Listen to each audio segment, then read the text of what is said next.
Good morning, students. Today we are going to see about a new topic that is in botany, first chapter, reproduction, that too asexual and sexual reproduction in plants. So I'm going to explain about introduction of reproduction. So reproduction is a process of giving rise to a new organism of the same kind. This is a basic characteristic of the living organism also.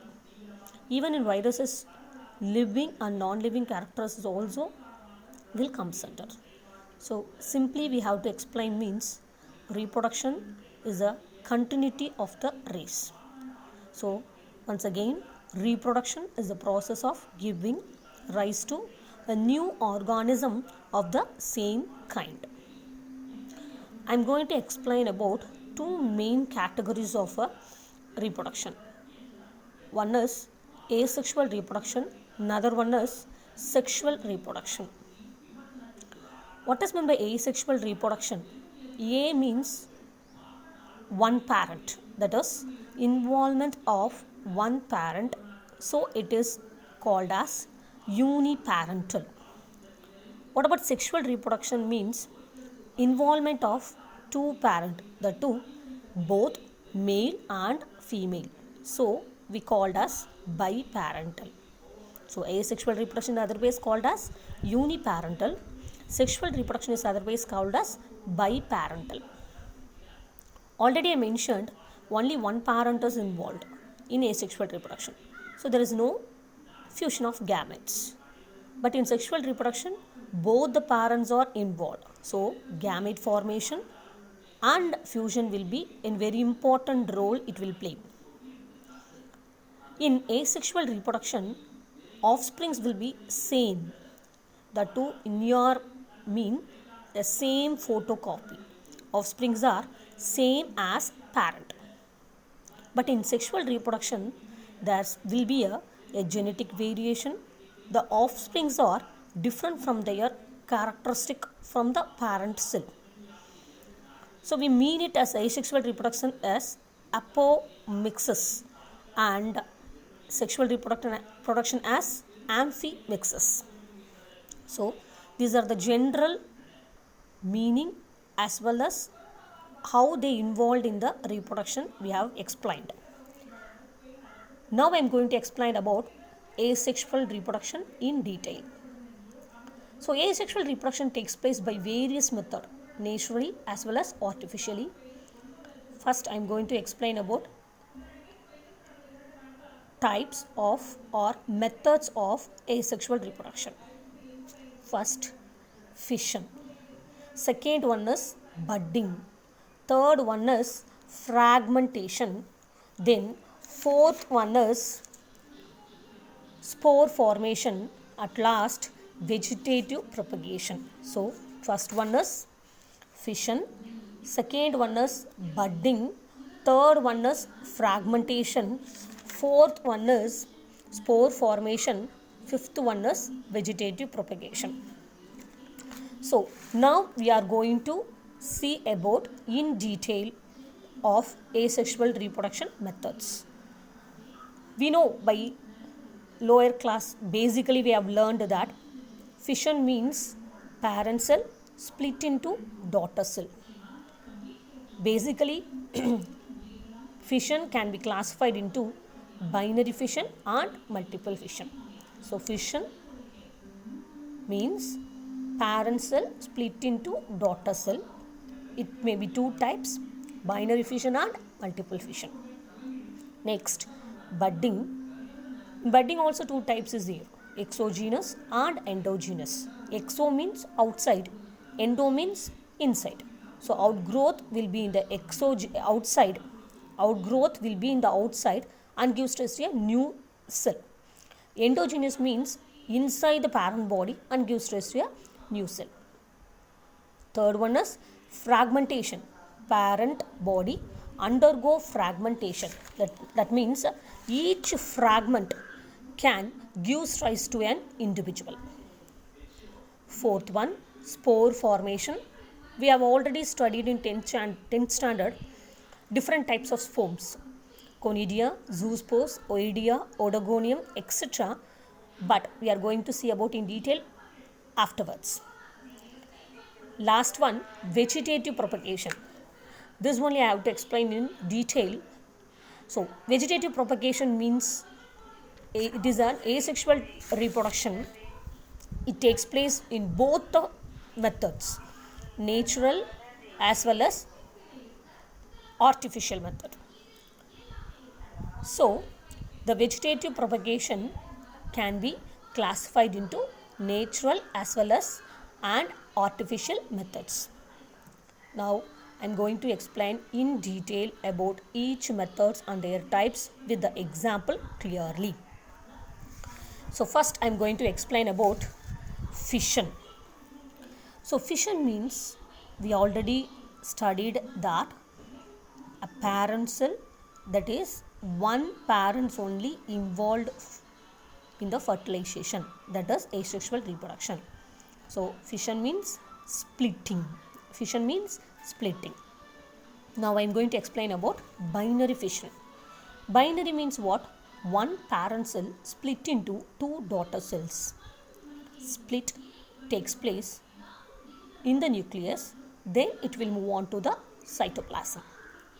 So, the binary fission, inside the nucleus, the cell having the nucleus will split over, and splitting, or it will be elaborate, or it will convert into two daughter nuclei. Along with that, cytoplasm also will divide. In the binary fission, some types I am going to explain, that is irregular binary fission. What is maybe regular and irregular? Regular means each and every fission we have some plane. Plane means the division will start over from here or in fixed place. But in irregular binary fission, there is no fixed plane. For that very good example, I am going to explain about irregular binary fission is amoeba. In amoeba, first the cytoplasm construction takes place in any place. Amoeba has to reproduce. First, its nucleus will start to show its construction. The nucleus would be completely divided into two nuclei, and the cytoplasm also starts showing construction. And now, two daughter amoebae with their nucleus are formed. So, this is a amoeba. First, it will elongate. First, it will move on to the stage is called the nucleus will. The nucleus will completely show the construction, or it will be ribbon-like structure, and it will elongate. Then to the next stage, the construction will form in any plane. We can't able to fix the plane. So the complete nucleus will divide and form a two nuclei. Then at last, along with that nuclei, the cytoplasm also will show the construction. The construction will divide and it converted into two daughter nuclei. Naturally, they do not have a death condition. So we can mean it as an immortal. Amoeba is an immortal. Why? So why? Because each amoeba can give rise to a two daughter nuclei. Then two daughter nuclei again will develop, again will follow it back, and each two daughter nuclei will give rise to another two more.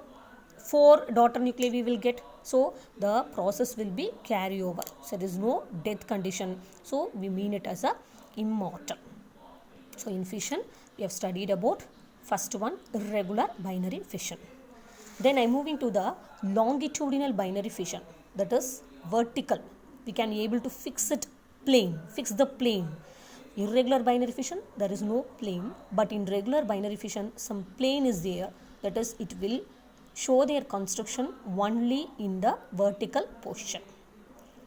Sorry, for this example we can take it as a euglena. It is a flagellate. Two flagella will be there. One is long, one is small, but not visible in structure. First, while dividing, it will loses their flagella. Upper end is called as a gullet. So if flagella is like this, small flagella will be here, and long flagella will comes outside. First, what it will happen now, during binary fission, the flagella will, what it will happen, loses, the flagella will loses from the parent cell.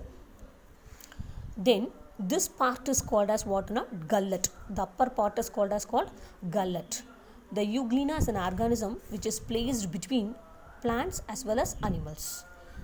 So if it plays in plants now, it shows the characteristic like a presence of chloroplast. We know what is the presence of chloroplast in the plant. So it will show the process called as photosynthesis. If it is kept in animal, it shows the character like without cell wall, the mode of without cell wall. There is no cell wall, so it will comes under the longitudinal binary fission. So this shows both plant as well as animal like character. So the mode of nutrition of euglena becomes heterotrophic.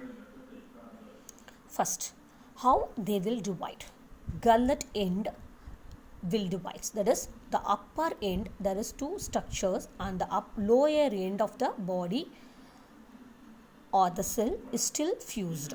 Here the cell lower part will be fused, but the upper part will divide into two.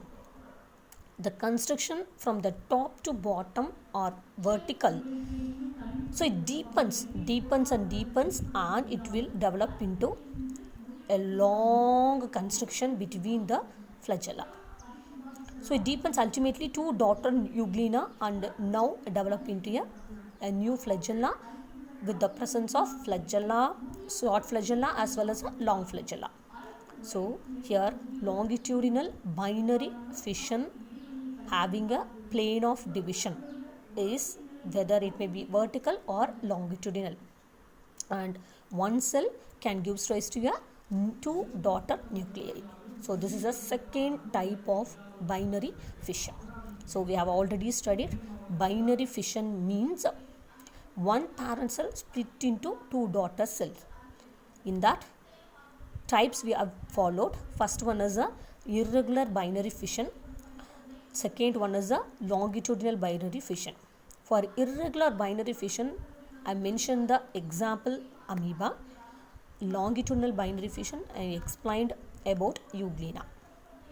Now I am going to explain about transverse binary fission. So transverse binary fission means the plane of division will be in transverse condition. So I am going to explain about this transverse binary fission with the help of an example, paramecium. We know that paramecium is otherwise called as slipper-like animalculae. In paramecium, body is fully covered with cilia and it have a gullet. Gullet means the nourishment will happens with the help of a gullet as well as a cilia also. It is a binucleus. Macromolecules and binucleus, macronucleus and micronucleus will be there. Macronucleus, what is the functions of macronucleus now? Responsible for all the activities. The body activities, fully metabolic activities will be followed by the macronucleus. Then what about the functions of micronucleus? It is responsible for the reproduction. Two things have to follow it in the process of reproduction. First one is large nucleus will disintegrate and it dissolved in the cytoplasm. So before going to binary fission, what happens now? The large nuclei will disintegrate. So this large nuclei will disintegrate and it will dissolve in the cytoplasm. The small nucleus will split. So the small nucleus will split into two. Lower half of the body having a gullet. We know the lower half of the body having a gullet. So food enter through it only. The two half of the cell will produce the gullet. After dividing, the splitting of the small nucleus, that to the micronucleus, the two half of the cell will produce the gullet. So construction is in the transverse plane. Transverse plane. Both the half have the smaller nuclei. After dividing, the construction will happens here. The construction will happens here. The construction is in transverse plane. So both the half of this smaller nuclei will divide, and after getting maturity, the smaller nuclei will convert it into large nuclei afterwards. So the construction is deepens and deepens. So individually they will separate and lead a separate life like this. So this is what about the 3 types of binary fission. So binary fission means splitting. One parent cell can give rise to 2 daughter nuclei. One parent cell can give rise to 2 daughter cells. In that we have studied 3 types: irregular binary fission, longitudinal binary fission, transverse binary fission. Irregular means the plane is not fixed. Example, amoeba. Longitudinal binary fission means euglena. Example, the plane will be in the longitudinal or vertical in position. Then in paramecium, that is transverse binary fission. Example, paramecium, the fission will carry over in the plane is transverse. So these are the 3 types of binary fissions. Next I am going to explain about the multiple fission. The multiple fission, the splitting happens, but one parent cell can give rise to a mini cell. Multiple means what? Many. So multiple fission means one cell can give rise to a many cell. That is the best example for the that is the best meaning for the multiple fission. So multiple fission means what? One parent cell can give rise to many cell. It also undergoes splitting or fission. It can be seen in Plasmodium, amoeba during, and we have already said the examples for binary fission, Plasmodium, amoeba. But here also amoeba will come center. Is it possible both the fission also it will carry over? It's very good thing